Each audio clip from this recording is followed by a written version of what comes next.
So 2.3, part 2. We're going to do derivatives of trig functions other than sine and cosine. You should remember that the derivative of sine is cosine.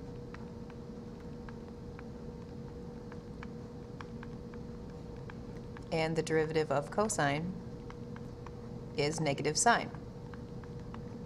Well, here are some more to remember. On page 123 in your book, it gives you the derivatives of all the other trig functions.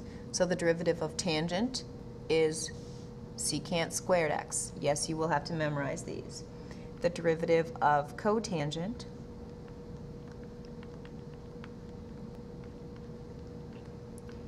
is negative cosecant squared x. So one thing to notice is that tangent and cotangent both have something squared. Tangent is secant, cosecant is, or cotangent is cosecant, so the co goes with the co.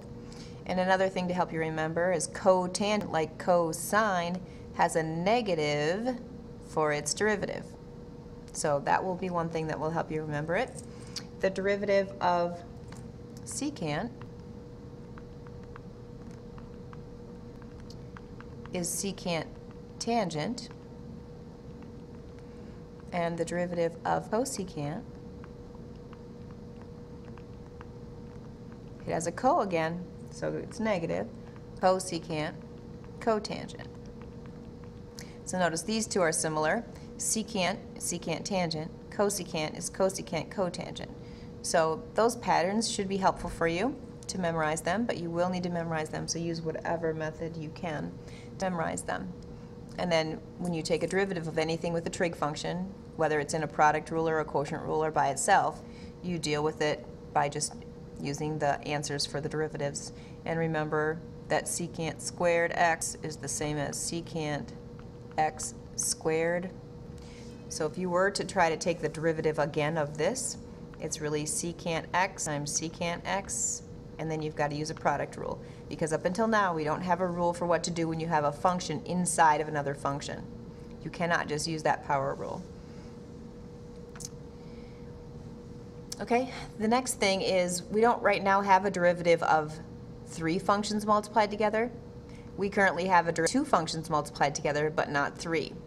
So we won't really ever need a derivative of 3 functions. You can figure it out. There's a homework problem on it, but I didn't assign it. So what we're going to simple enough functions that you won't need to find the derivative in 3 different pieces like this. The derivative of 3 factors is multiply 2 of them together so that we can get it into the form of u times v. All right. So we're going to rewrite our function. There will be homework problems like this where you have to do the derivative of 3 factors multiplied together, but what I want you to do is convert it so that it's just 2 factors multiplied together. So multiply 3x times x and you get 3x squared. Outside is negative 12x, inside is 7x, and last is negative 28. And then we're going to simplify that, and then we'll have this, that part will be v.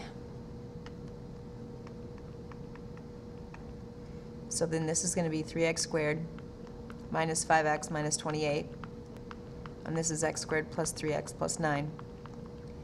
So then if we want the derivative of that, this is u and this is v. So u is 3x squared, u prime is 6x minus 5, and v prime is 2x plus 3. So we have u times v prime plus u prime times v. And then of course we need to simplify it, but that's just algebra. Remember to distribute this times this, and then this times this. This times this, and this times this. And then lastly you would do this times this, and this times this, and then combine your like terms. I'm not going to spend the time to do that. That's algebra, and you guys can work that, or ask me in class if you have a question about it. So that's the basic stuff for part 2 that you're going to need to know. So here's your homework, page 126, 25 to 53 odd, and 59, oops, changing it. 59 to 75 odd. All right. Have a good night.